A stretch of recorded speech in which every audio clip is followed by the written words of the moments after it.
నమస్తే. Welcome to Suman TV. నేను మానస. ఈరోజు మనతో పాటు ఉన్నారు హైకోర్టు అడ్వకేట్ నాగేశ్వరరావు పూజారి గారు. వారితో మాట్లాడదాం. హలో సార్, నమస్తే అండి. ఈ మధ్య కాలంలో ఎక్స్ట్రా మ్యారిటల్ అఫైర్స్ అనేవి చాలా ఎక్కువైపోతున్నాయి. ఇది ఒక ఫ్యామిలీ బంధాన్ని టోటల్‌గా విడగొట్టేస్తున్నాయి. ఫ్యామిలీ వ్యవస్థనే కొలాప్స్ చేస్తున్నాయని చెప్పొచ్చు.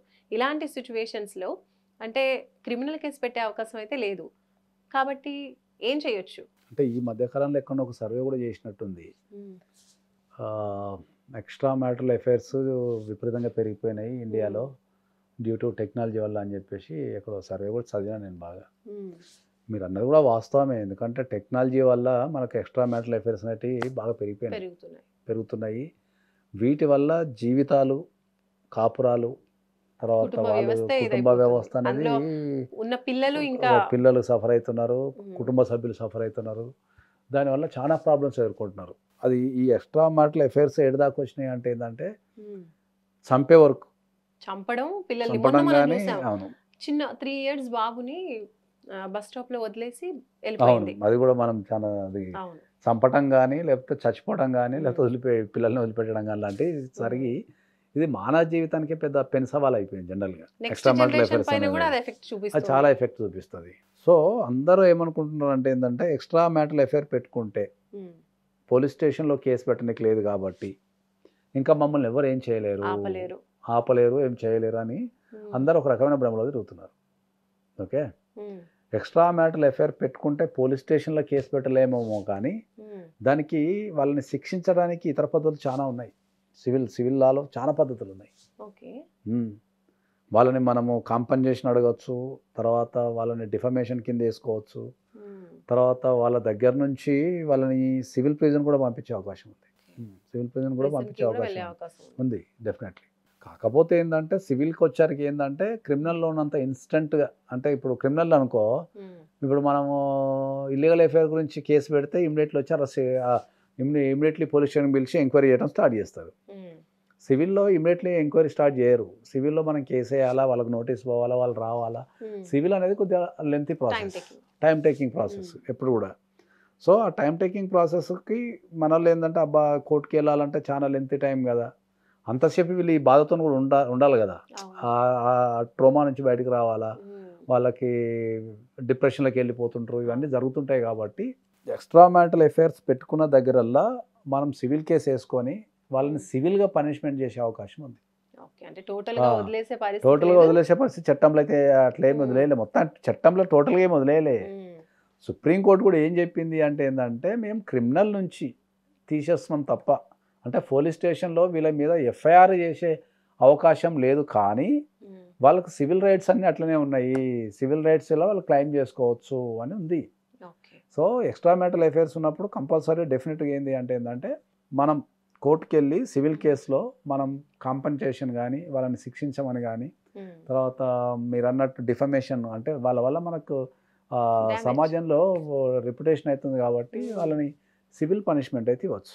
ఓకే. ఇలాంటి అది చాలా మంది సందర్భంలో కావాలంటే డివోర్స్ కూడా వెంటనే తీసుకోవచ్చా? డైవోర్స్ అనేది డిఫాల్ట్‌గా అప్లై చేస్తారు. డైవోర్స్ హ్మ్. ఒకటే కాదు గదా! ఇప్పుడు అవును. ఎక్స్‌ట్రా మ్యారిటల్ అఫైర్ వల్ల మనం డైవోర్స్ తీసుకోవడం ఒకటే ఆప్షన్ కాదు గదా! సొల్యూషన్ గాదు. ఓకే. హ్మ్. దాంతో పాటు ఆ వ్యక్తికి మనం బుద్ధి చెప్పడము, లేకపోతే ఆ వ్యక్తిని శిక్షించడము, హ్మ్. ఇట్లాంటియన్నీ జరగాలి గాబట్టి అది డెఫినెట్‌లీ మనము డైవోర్స్ అనేది ఇప్పుడు ఎక్స్‌ట్రా మ్యారిటల్ అఫైర్స్‌లో డైవోర్స్ డిఫాల్ట్‌గొస్తది. కంపల్సరీ. దాంతో పాటు మనం సివిల్ రెమెడీస్ కూడా మనం అప్లై చేసుకోవచ్చు డెఫినెట్‌లీ. ఓకే. ఇది భార్య, భర్త ఇద్దరికీ ఒకేలా ఉంటుందంటారా? ఇద్దరికి వర్తిస్తది. ఎక్స్‌ట్రా మ్యారిటల్ అఫైర్ అనేది భార్య, భర్త అనేం లేదు గదా! ఇప్పుడు హ్మ్. భర్త పెట్టుకున్నాడనుకో భార్య ఏసుకోవచ్చు. భార్య హ్మ్. పెట్టుకుందనుకో భర్త ఏసుకోవచ్చు. ఓకే. దాంట్లో జెండర్ ఏం లేదు. జెండర్ ఈక్వాలిటీ ఏం లేదు గదా! హ్మ్. దాంట్లో. కొంతమందికి అది. తెలియక ఇప్పుడు ఇలా కేస్ పెట్టొచ్చు అనే విషయం కూడా చాలా మందికి తెలీదు. అలాంటప్పుడు మనం ఇందాక మాట్లాడుకున్నటువంటి సిట్యుయేషనే. ప్రేమించిన అతని కోసం భార్య ఒక 3 ఏళ్ల అబ్బాయిని రోడ్ పైన వదిలేసి ఎళ్ళిపోయింది బస్ స్టాప్‌లో. అప్పుడు చూసి మళ్ళీ అప్పగించాలని ట్రై చేస్తే కూడా అమ్మాయి యాక్సెప్ట్ చేయలేదు.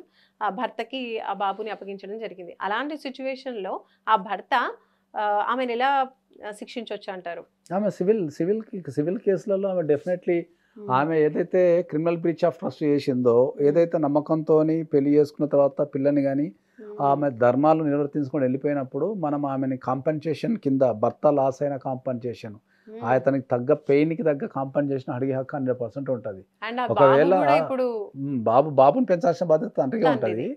ఆయనకు ఆ నొప్పి కలిగించినందుకు, ఆ భార్యాభర్తల బంధంలో ఆమె డ్యూటీస్ Disturbance. నిర్వర్తించినందుకు డెఫినెట్లీ ఆమె మీద మనం సివిల్ కేసు వేసేసుకొని కాంపన్సేషన్ అడగచ్చు.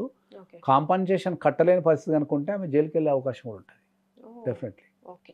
అండ్ ఇప్పుడు ఆమె తప్పు చేసింది కాబట్టి తనకి శిక్ష ఖచ్చితంగా పడుతుంది.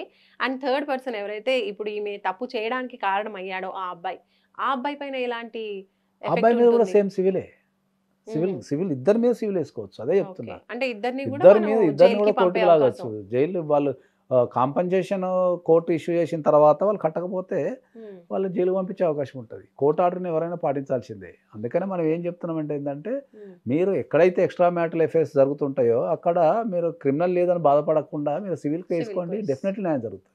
ఓకే. కాకపోతే కొద్దిగా డిలే అవుతుంది. అంటే కోర్ట్ ప్రొసీడింగ్స్ అన్ని ఫాలో అయ్యి చేయాలి కాబట్టి కొద్దిగా డిలే అవుతుంది. ఓకే. కానీ డెఫినెట్లీ అయితే న్యాయం జరుగుతుంది. ఇప్పుడు కొన్ని సిచ్యువేషన్స్లో ఎలా అంటే మా భార్య మంచిదే కానీ ఇన్ఫ్లుయెన్స్ అయ్యింది అతను చెప్పడం వల్ల లేదా వాళ్ళ డబ్బు వల్ల వాళ్ళ మాటల వల్ల ఇన్ఫ్లుయెన్స్ అయ్యి వెళ్ళిపోయింది అన్నటువంటి సిచ్యువేషన్స్లో ఈమెను ప్రొటెక్ట్ చేస్తూ ఆ థర్డ్ పర్సన్ ఎవరైతే ఇలా డ్యామేజ్ చేశారో అతని పైన ఏమన్నా చట్టపరమైన చర్యలు తీసుకునే అవకాశం ఉందంటారు? డెఫినెట్లీ తీసుకోవచ్చు. ఒకళ్ళ మీద కూడా తీసుకోవచ్చు. రెండోది, అట్లాంటి పరిస్థితి ఉన్నప్పుడు వాళ్ళు మళ్ళీ కలిసి ఉండాలనే అవకాశం ఉంటే కనుక మనకు కౌన్సిలింగ్ ఇస్ బెటర్ ఆప్షన్. మనకు కౌన్సిలింగ్ ఇప్పడం ద్వారా వాళ్ళ మార్పు తెచ్చేసి వాళ్ళని చేయొచ్చు. కౌన్సిలింగ్ కూడా మాటలు లేదనుకుంటే మనం డెఫినెట్లీ వీళ్ళ మీద వాళ్ళ మీద, లేకపోతే ఇప్పుడు ఈమె సపోర్ట్ చేసింది అనుకుందాం, సపోజ్ అమ్మాయి సపోర్ట్ చేసింది అనుకో, ఇంకా వాళ్ళతో సంబంధమే లేదు కదా. అవును. కాబట్టి కౌన్సిలింగ్ చేసి మార్చేసుకుంటే సరిపోతుంది. ఓకే. అమ్మాయి సపోర్ట్ చేయలేదు అనుకుంటే అప్పుడు వాళ్ళిద్దరి మీద చర్య తీసుకునే అవకాశం ఉంటుంది.